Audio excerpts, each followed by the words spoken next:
Is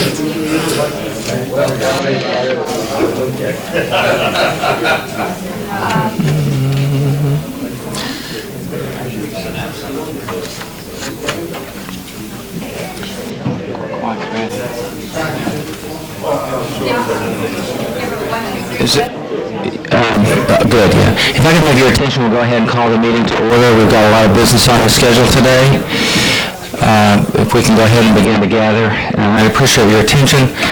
It's a real pleasure this morning to have a special treat with a guest, a very renowned guest speaker, and I'd like to open the meeting by introducing Dr. Schwartz, who is going to introduce our guest speaker. Thank you. Thank you, Ed. The speaker we have today at our cardiology meeting needs really no introduction, so I don't have, not going to use his 20,000 pages of CV to introduce him. Suffice it to say, Bill Roberts is well known to anybody who's ever thought about the heart. And if you haven't, you need to get to know him. He's an Atlanta native, attended Emory, trained at Hopkins, seemed like permanent fixture at pathology branch at NIH for many, many years. Anybody in cardiology has learned from all the research and stuff that Bill Roberts is all about. He's been the editor of the American Journal of Cardiology for many years and has been the editor or associate editor for numerous other peer-reviewed articles throughout the world in the field of cardiology. As a gifted teacher, he's received all kinds of those awards as well. But more importantly, he's seen your arteries through the dye, through the microscope, and looking directly at them. So when he comes to talk to us about lipids and prevention, which is his forte right now, he knows what he's talking about. And so for me not to talk anymore would be great, and I'd love to introduce you to Bill Roberts.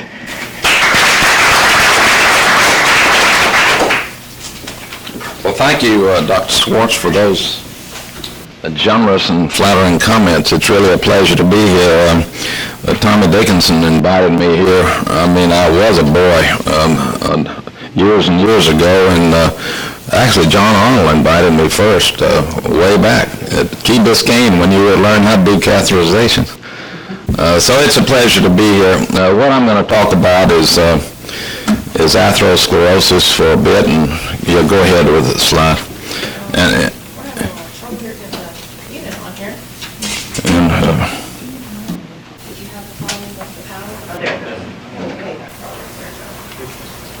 Well, I used to be annoyed when people would show pictures of, maybe you want to turn the lights down, or where they're from and so on, but since I'm in this business now myself, I like to show where I'm from. So greetings from Baylor. There are two Baylors, one's in Dallas and one's in Houston, and I'm at the one in Dallas. That tall building is actually called the Roberts Hospital, but it does not have anything to do with me. Now this is a corneal artery, and the unique thing about this corneal artery, it's the left anterior descending. It's at the site of maximal narrowing of that artery, and this patient was 103 years of age. Now most of us, by age 20, the thickness of the enema is about the same as the thickness of the media. And in societies where cholesterol levels are total or less than 150 or so, that's all it goes. That's as far as it goes. In other words, this initial response there looks like it's a response to pressure. So 103, in other words, we don't have to get this stuff just because we get older. When I was in medical school, I don't know about you, John, but I was taught that atherosclerosis was a degenerative disease. If you live long enough, you get it. Well, as we all know, cardiovascular disease is going to kill one half of us in this room. I don't know which half. I know it's the other one, not you, but it is our biggest problem. We all know that. The beautiful thing about atherosclerosis is that we don't have to get it. It's clearly hereditary, depending on how you define hereditary. I like Brown and Goldstein's definition, and that is a decreased number of LDL receptors in the liver. And if you define it that way, whether it's 50% or none, only 1 out of 500 people have the genetic form of atherosclerosis. So the rest of us, we determine whether we get it when we pull our chair up to the table 21 times a week. Now I show this diagram simply to point out that in order to have organ ischemia, as we all know, if you take an artery, over 3/4 of it has to be obliterated. And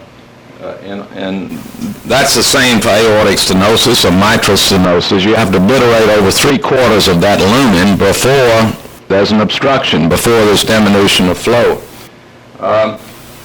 When I was at NIH, we did a lot of quantitation of what these plaques consist of, and it turns out that about 75 to 80% of plaques in patients with fatal coronary disease consists of fibrous tissue, scar tissue. There is lipid, there's more lipid in acute infarction than in the other coronary events. But the purpose of this slide is to show that, as we all know, if we take our lipid levels here and we bring them down to here, at least experimentally, you can't do an autopsy but once, the lipid does diminish in these plaques, and theoretically one can go from greater than 75% narrowing to less than 75%, and that, theoretically at least, is as if there's no plaque at all. So maybe our biggest challenge, in other words, is not necessarily the elimination of plaques, but the limiting of them at least to less than 75% cross-sectional area narrowing. Well, the U.S. population, people aged 20 to 75, the total cholesterol averages about 212 now.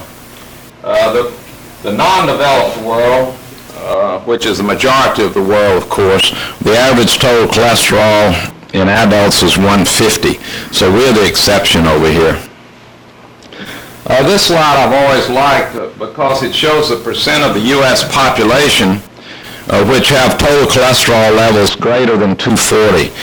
And as you know, we've got about 160 million people in this country over age 20, and 40 million of them, 25%, have total cholesterols greater than 240. Now, when I was at NIH in the 70s, my boss wrote a paper, 1972, saying that he didn't worry about anybody's total cholesterol if the person was over 50 unless the number was greater than 300. Greater than 300. And this was the lipid guru of the world. Now, by 1980, that worry number came down to 240 approximately. By 1990, the worry number was 200, and I think it's going to keep falling. I think we have to decide, do we want to decrease the risk of atherosclerosis, or do we want to do like the pediatricians? They don't talk about, well, let's decrease the risk of measles, mumps, and whooping cough. They say, let's eliminate it, let's prevent it. And in my view, we can do the same thing in atherosclerosis. What number is necessary in order not to form a plaque in our body? And as best I can tell, that number has to be a total cholesterol less than 150. When we're born, I understand our umbilical blood has a total cholesterol of 75, LDL 50. Our blood pressure at birth is 90/60. In societies that eat no measurable salt, our blood pressure is 90/60 for a lifetime. It may be that our total cholesterol levels should be no more than 75, LDL no more than 50.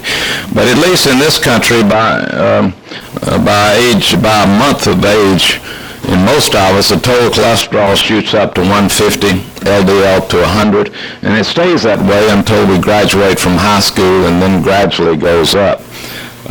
Now this slide shows the percent of our population with these very high levels, greater than 240. Men have higher levels earlier in life, but look, ladies, after menopause, boom. Nearly 40% of women in this country have total cholesterol levels greater than 240. Just as many deaths in women from cardiovascular disease as men. Ladies, you've got 1 in 8 chances of dying from cancer of the breast, 1 in 2 from dying from cardiovascular disease. Well, we all know that total cholesterol is not the whole picture.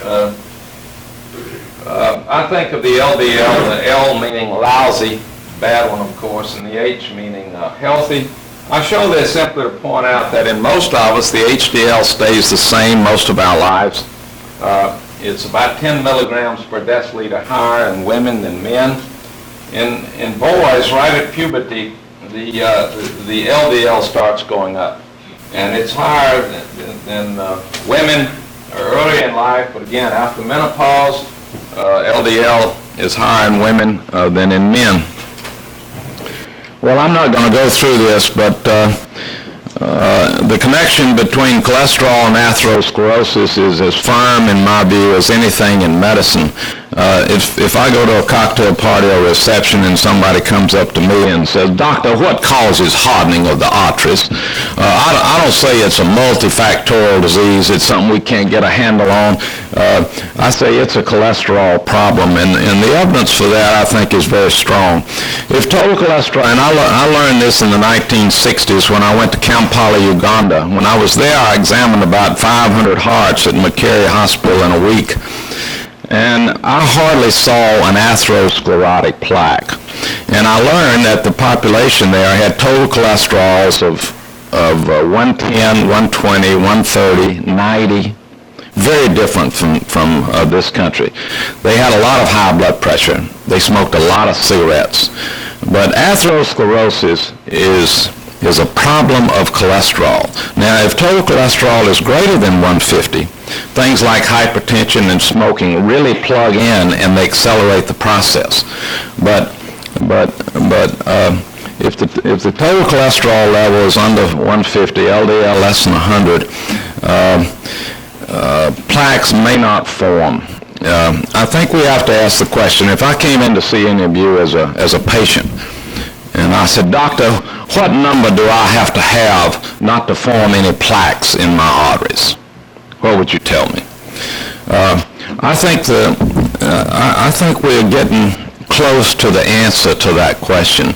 And I think it has to be certainly a total cholesterol less than 150. Pure vegetarians have that. Their total cholesterol is 135, 140. And certainly the LDL has to be less than 100. It may have to be less than 80. I asked Turgey Pedersen, I interviewed him a few weeks ago, I said, "Turgey, if you had a heart attack, where would you want to get your LDL down to?" What do you think he said?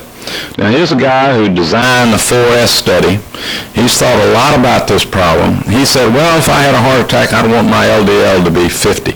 Now that's what it is at birth. Well, this is, we all know about this 7-nation study. I show it because this is, in the history of medicine, this is really a great study. It's, as far as I can tell, it's the first multi-center study, certainly on an international level, ever done. It was the first study that had a central laboratory to read the electrocardiograms, to analyze the blood cholesterols and so on. It was done by Ancel Keys, of key ration fame of World War II. And what they found was that in certain acreages on the planet, like Japan and Greece, a very low frequency of symptomatic coronary disease. Other areas, like USA and Finland, a very high frequency. Now, why the difference? Well, Ancel Keys in the 1960s said, "Folks, it's a cholesterol problem." In southern Japan, the average total cholesterol was about 150. Today, it's 175. East Finland, it was about 280. Now, we essentially ignored that. That was in the 1960s. The Stamler study, the Mr. Fit study, I think is very important because of the huge number of people screened. These were all men, sorry ladies, but they were asymptomatic when they entered this study. They were divided into 10 groups according to their serum total cholesterol level. And what it shows is that number goes up, and up. The coronary artery mortality, and this is only 6 years, it's higher at 10, it's higher at 12, it's higher at 15, goes up, and up. The importance of this study, as far as I'm concerned, it shows that total cholesterol, and of course specifically the LDL, is a quantity. The higher the quantity, the greater the risk. It's not only the quantity, but it's how long one has that quantity. So if you have a total cholesterol of 260 for a year, that's not so bad. 260 for 30 years is a major problem. Now, we all know about the statin trials. They're sort of boring now. No more are going to be done because you can't do a placebo-controlled trial with a statin drug anymore. It's malpractice. But these are the 5 statin trials, and the beauty of them is that they all showed the same thing. Now, are we acting on them? And the answer is not adequately.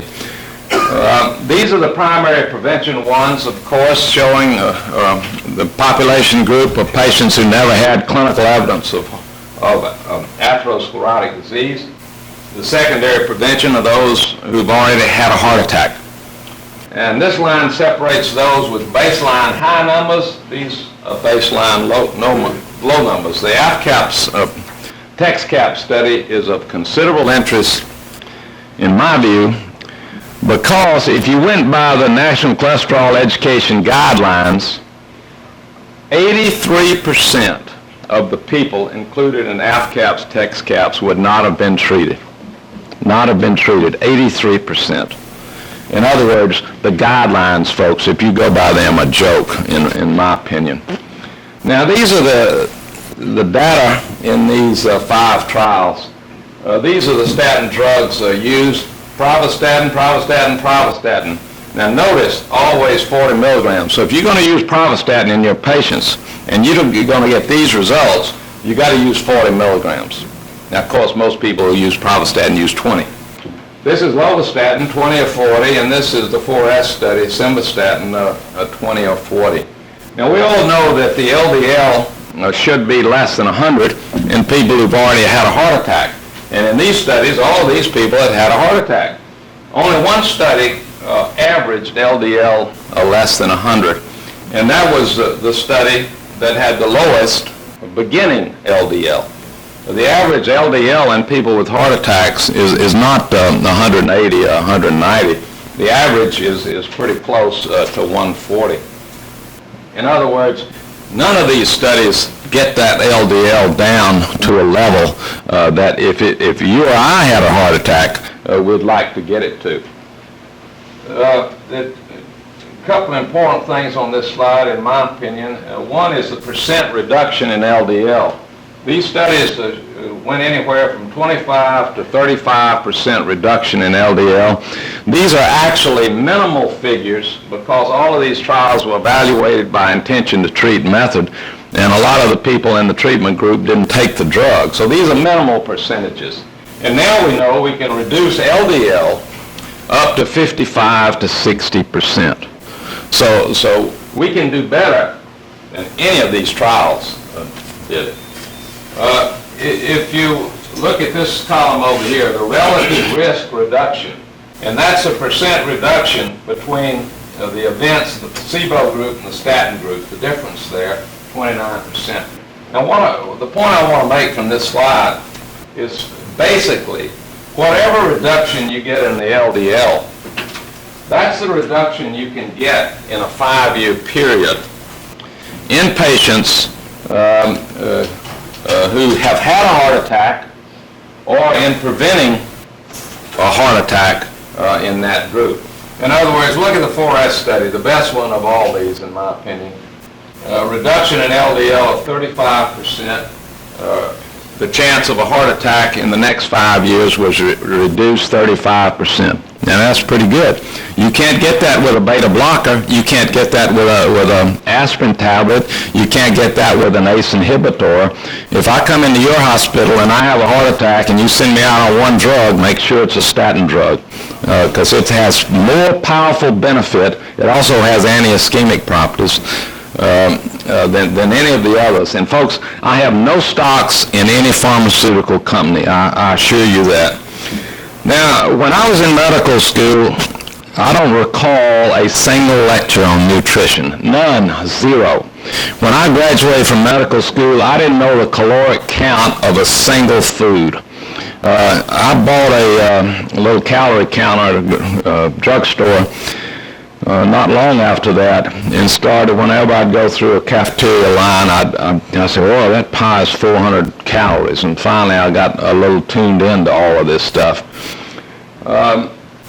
But it's very important, as George Birch said, every doctor ought to read a nutrition book before he or she retires. Well, it's true. We need to do a lot better here. I think doctors are particularly fearful of talking about nutrition.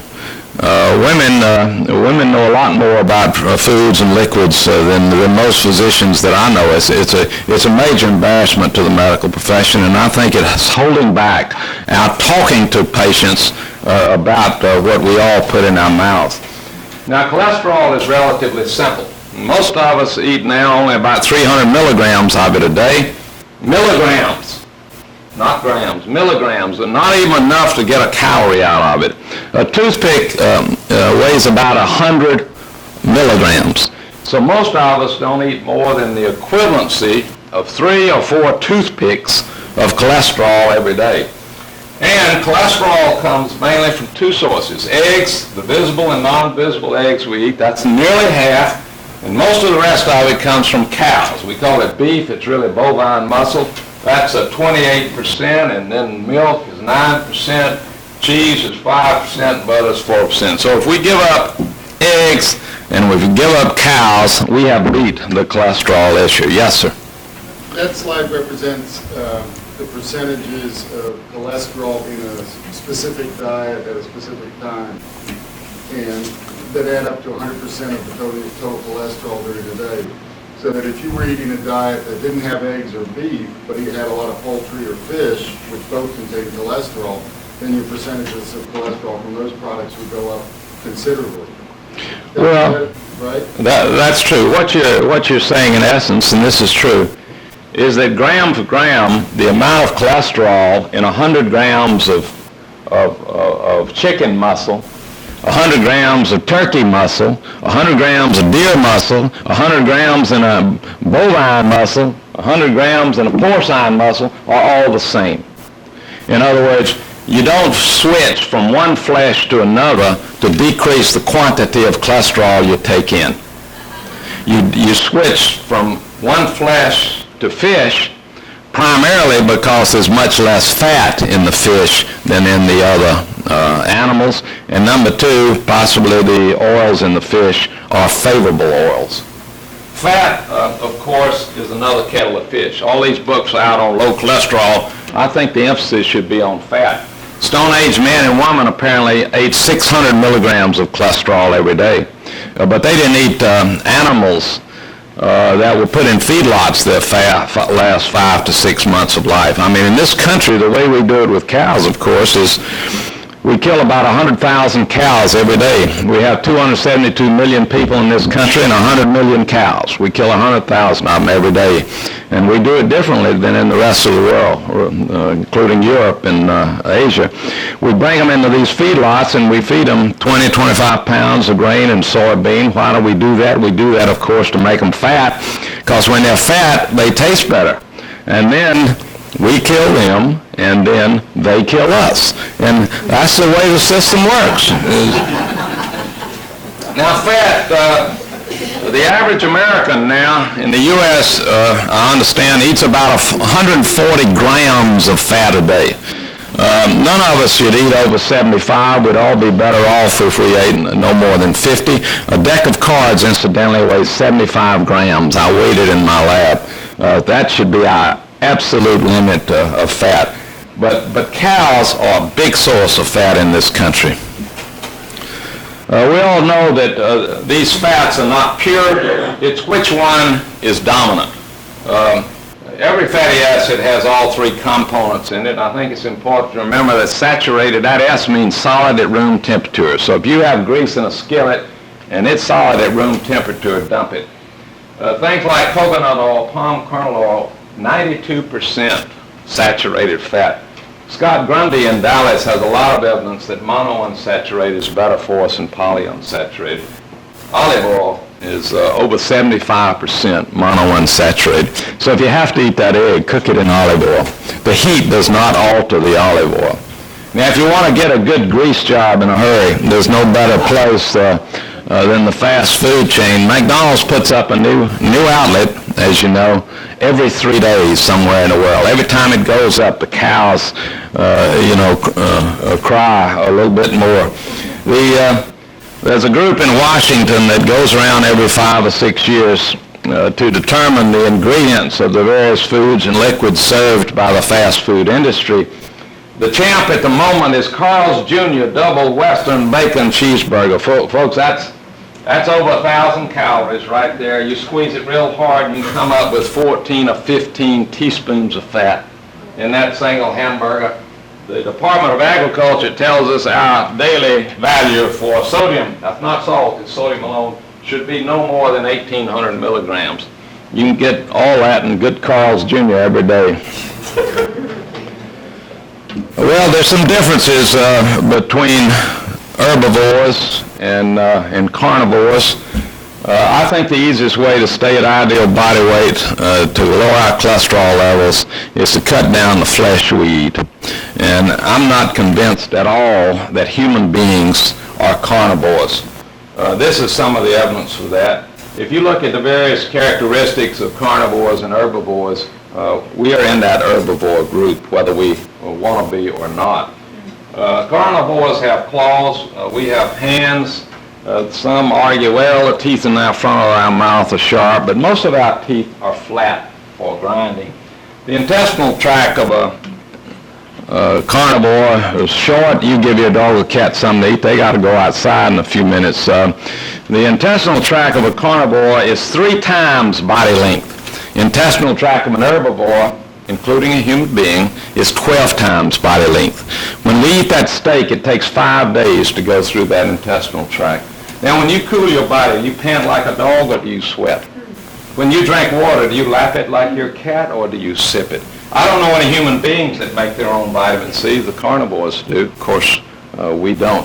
Folks, I think we're one of these carnivores, and we certainly conduct our lives as if we were, but I would suggest, as have many, that basically, fundamentally, this is the group we're in, and I'm absolutely convinced that unless we're willing to move more to the right, the health of this nation will not change.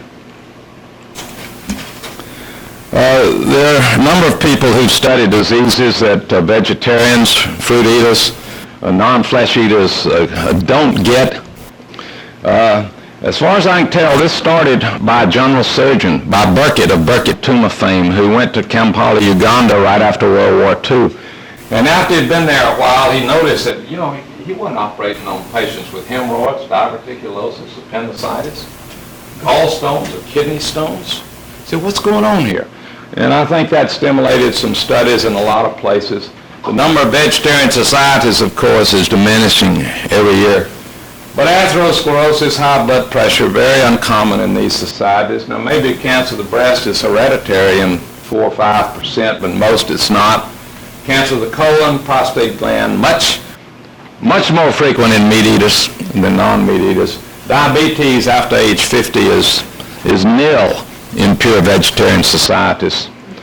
Now, during World War II, there were certain countries that had no choice. They had to be vegetarian fruit eaters. And what happened to the cardiovascular death rate, 1939 to 1945? Well, in Sweden, boom, it fell. In Finland, boom, it fell. In Norway, boom, it fell. In the U.S., it just kept on going up. Now, can we change our health? Of course we can change our health. When we pull our chair up to that table 21 times a week, we are making a statement, and I'm absolutely convinced that 20 years from now, when doctors invite their friends over and cook a pig out in the backyard, that we are making a statement that is false. When doctors quit smoking, I think it had a major impact on this nation. And when we change what we put in our mouths, it's going to make an impact. I think the medical profession must be leaders in health. This slide has to do with cancer of the breast. And what's important about it, at least to me, is that on the horizontal axis here is the fat consumed by adults in these various nations around the world. And here we are, USA, we're over 140 grams of fat consumed per day. And we have one of the highest death rates from cancer of the breast in the world. One of the highest. Now, of course, this could also be cancer of the colon. It could also be systemic hypertension, and of course, it could also be atherosclerosis. Our two most common cardiovascular conditions and 2 of our 3 most common cancers are related to the amount of fat we put in our bodies every day. Now, this is a heart that you throw it out in the Atlantic Ocean, it's going to float. It's not going to go to the bottom. Only in America do you see a heart that you cannot see the muscle.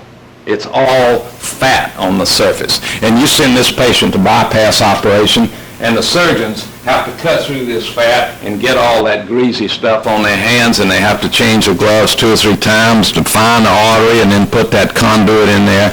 Only in America, 60% of Americans are overweight. 60%. And of that, 50% are obese, greater than 20% over ideal body weight. Now, we're the fattest nation in the world, and we want to be the leaders of the world. I don't think we deserve it. Obesity causes so much more problems. Diabetes, it turns out in Texas, the Mexican diet there is a disaster. There's no way to eat a low-caloric Mexican diet. In San Antonio, I understand that 50% of the Mexican population in San Antonio has diabetes. We're all paying for that. We're all paying for that. So when you don't take care of your health, you're hurting me, and when I don't take care of my health, I'm hurting you. One of the major problems with obesity, of course, is the more we weigh, the sooner we die. It's as simple as that. We can all point to the Winston Churchills on the planet, but in groups of people, the more we weigh, the sooner we die. Now, the most common diet prescribed by physicians in the USA, of course, is the 30% of calories from fat. There was a wonderful study in 1993 by Huntinghack and colleagues showing that when we reduce our percent of calories from fat from 40 to 30%, we reduce the LDL on the average by 5%. We reduce the total cholesterol on the average by 5%. So when I come to your hospital with a heart attack, don't send me out of the hospital with a 30% of calories from fat diet and lower my total cholesterol from 200 to 190. Give me one of these statin drugs that at the lowest dose will lower my total cholesterol by 27%. Now, I do think these statin drugs are miracle drugs. I think they are to atherosclerosis what penicillin was to infectious disease. I also think they're some of the safest drugs that have come down the pike. It may be, for example, that the only toxicity of these drugs is myopathy, and that occurs in 1 of 10,000 people. It may be that the rare patient who has liver enzyme elevation, that elevation is not due to these statin drugs. We really don't know that for sure yet. But there are 6 of them available. These 3 on the top are the fermentation or natural statin drugs. These on the bottom are the synthetic statin drugs. It's interesting that the formulas of the natural ones are relatively similar. All of the outcome studies have been done on the natural ones. The synthetic ones have very different formulas. Although one would think there's got to be some differences in these drugs, and of course that's being worked on by a lot of different people. The only difference that I know of for sure is potency. Now this slide, it took me a long time to figure this out, but I think it's correct. These are the various statin drugs. This is rosuvastatin or Baycol, atorvastatin, Lipitor, simvastatin, Zocor, lovastatin, Mevacor, pravastatin, Pravachol, fluvastatin, Lescol. This one was clearly named correct. Lescol means less effective. These are the equivalent doses. You notice that atorvastatin and simvastatin are 2 to 1. So if you give the similar dose, the comparative dose, you get identical efficacy. Now, with these doses, the average total cholesterol reduction is 22%. The average LDL reduction is 27%, and the liver enzyme elevation greater than 3 times the upper limit of normal is 0.25%, which means 1 out of 400 people, and is the same as placebo. In other words, at these levels here, there's no evidence of any toxicity, period. Now, the importance of this slide is every time you double the doses, you get a 5% additional reduction in total and a 7% additional reduction in LDL. So, as you go up in these doses, the LDL reduction can be as much as 55 to 60%, and the highest liver enzyme elevation goes to 2.3%. So, still only 2 out of 100 people. Now, Merck has done something interesting, and that, as we all know, the 20, 40, and 80 milligram tablet are the same cost. So one can get the 80 for the same cost as the 20. Now, my view is that the LDL goal for everybody, whether primary prevention or secondary prevention, should be an LDL of 100 or less, a 2-digit LDL for everybody. Now, I realize that's idealistic, and it would cost some money, but let me tell you, compared to angioplasty, compared to nuclear cardiology, compared to bypass operation, this is chicken feed, folks, as we all know. So my view is, if you look at studies where patients have always been put on the lowest dose of a statin drug, the percent that ever have that dose increased is infinitesimal. So for most patients, whatever the initial dose they're put on, that's the dose they stay on. So my view is, put the patient initially on the dose that does the job. So let's say we have a patient with an LDL of 180, and we need a 45% reduction to get that LDL to 100. Well, I would start that patient on, let's say, right here. LDL 41%, okay, you've got 20 milligrams of atorvastatin, 40 simvastatin, or 80 lovastatin. Now, lovastatin's the most expensive there. So put them on what they need. This is simply a study that shows that simvastatin and atorvastatin at comparable doses, 2 to 1, have identical efficacy. In my view, everybody who has had an atherosclerotic event, be it claudication, be it TIAs, be it abdominal aortic aneurysm, be it myocardial ischemia, ought to be on a statin drug except under very unusual circumstances. The most important reason, in my view, for diagnosing familial hypercholesterolemia is that these patients, no matter what diet they're on, it's not going to be adequate. They need to be on the drug. Now it's very clear that diabetics have the same prognosis as somebody who's already had a heart attack. So diabetes by itself, the advocacy now is to put them on a statin drug. If I had diabetes, I'd be on a statin drug and an ACE inhibitor. Now maybe these others is a little less clear. And finally, let me summarize by this statement here. The emphasis, in my view, needs to change from decreasing the risk of atherosclerotic events to actually preventing and arresting them. And unless we're willing to be pure vegetarians, that requires more lipid-lowering drug therapy administered earlier and at higher doses. Thanks very much. Lights on.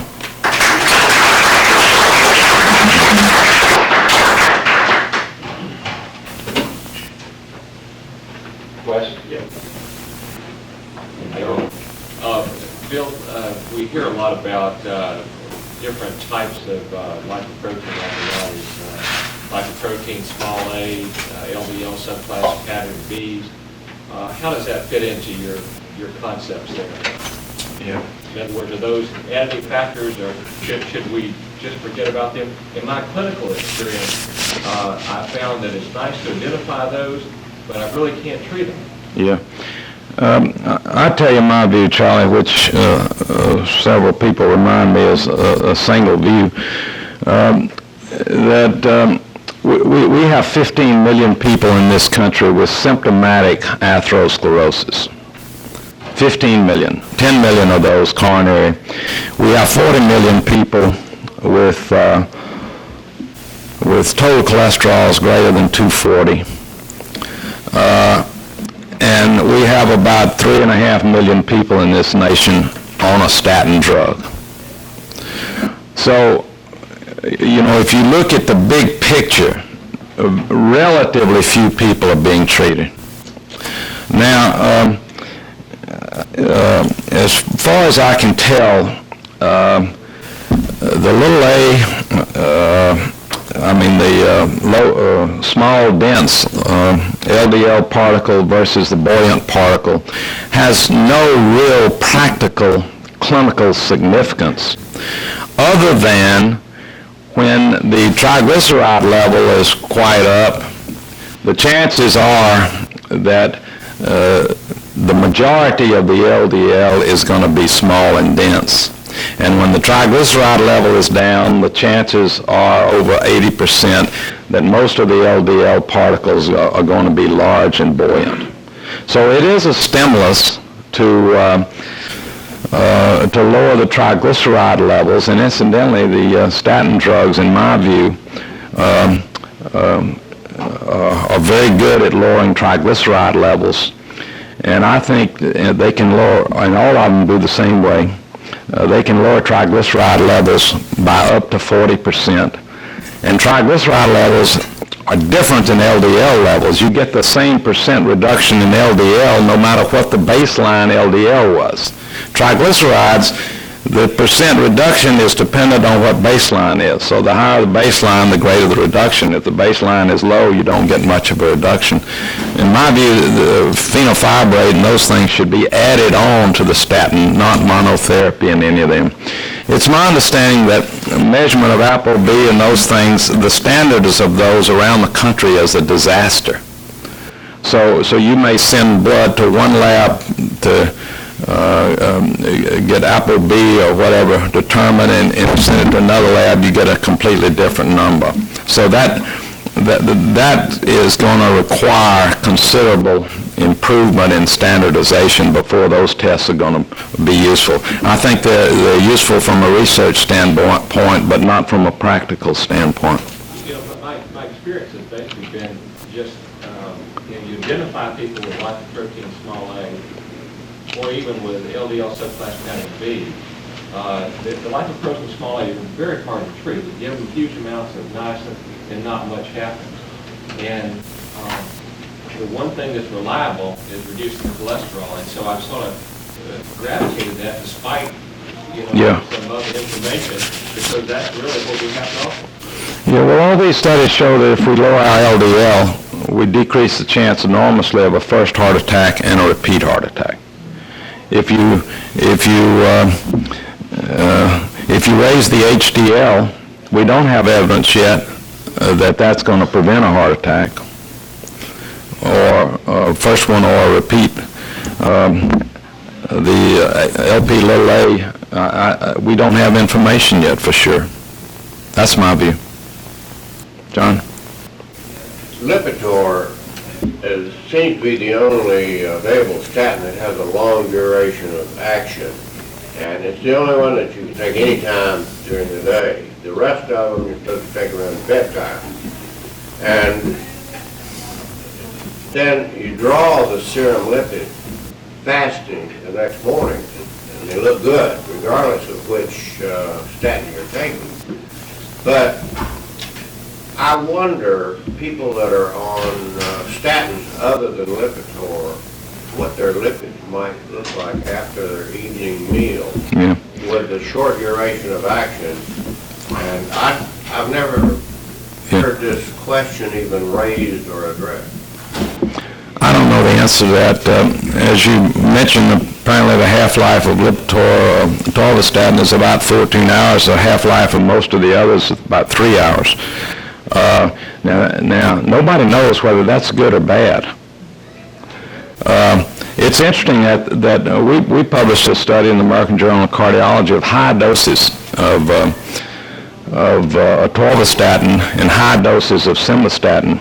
And it's interesting that the higher doses, you get a 2 times greater elevation of HDL by simvastatin versus atorvastatin. You get very low HDL elevation with atorvastatin at the higher doses. Why that is, I don't know. I think it's going to be interesting to follow that. Whether it really makes much difference or not, if you take simvastatin, whether you take it in the morning or night, I'm aware that the liver's supposed to work harder at night, but I'm not so certain. I take it in the morning myself because I can remember it easier.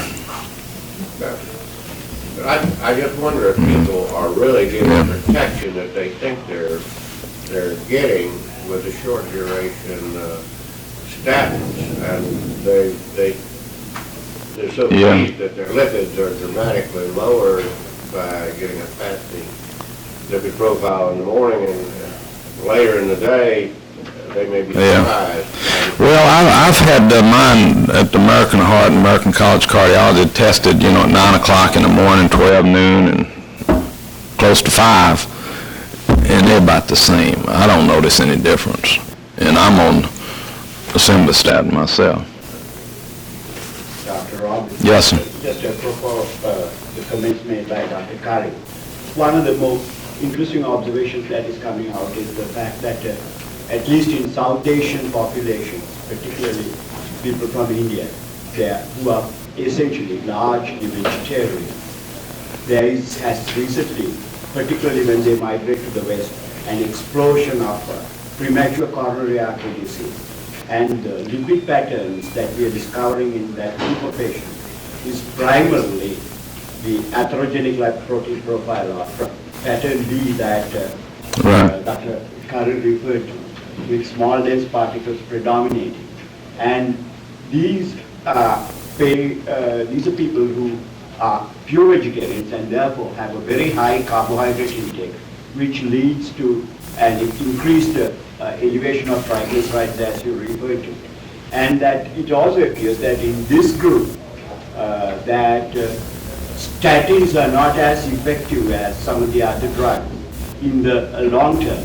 The other thing with the LP-little-A, both the small dense particles as well as the LP-little-A. In LP-little-A, it appears that because of the difficulty in reducing the LP-little-A levels with any drug, even with 5 grams of niacin, that the better attitude, as Dr. Kari referred to, is to reduce the LDL cholesterol below 80. But in the small dense particles, really you have no option but to use drugs which will reduce the triglycerides, and in that process shift the particle size from being small dense to large buoyant. Yeah, well, I think it all sounds good theoretically, but I'd send that blood for LP-little-A's to several places, because that standardization is very poor. That is correct. It's very poor. I think it's a waste of time at this period in time. I think it's useful in experimental study, in research endeavors where the accuracy of that stuff is great, but otherwise, no. That's my view. Dr. Roberts, I have a lot of patients who come in and inquire about the Atkins diet, the Sugar Busters diet. Could you just comment on your opinion about that? Yeah, well, I don't know how that's going to come out. I think they are decreasing the quantity of calories they're taking in, and that's why they're losing some weight. Over the long haul,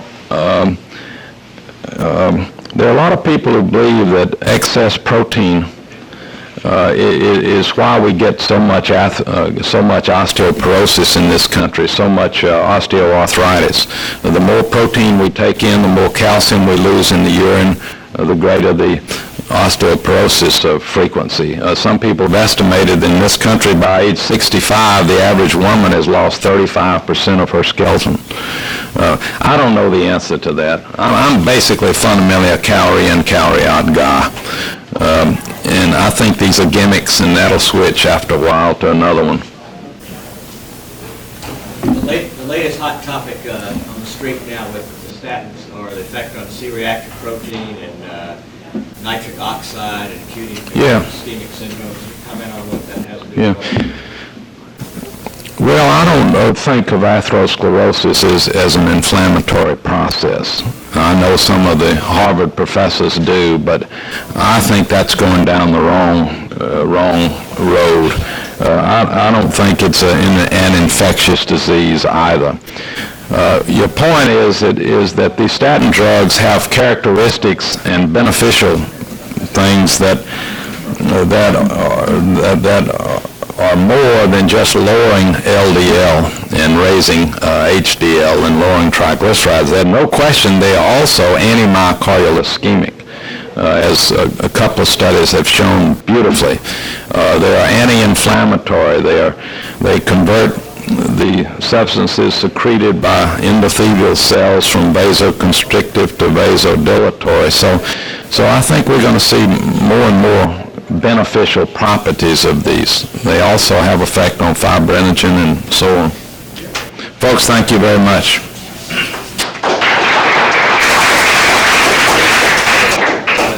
I'd like to thank Dr. Roberts for his insight here.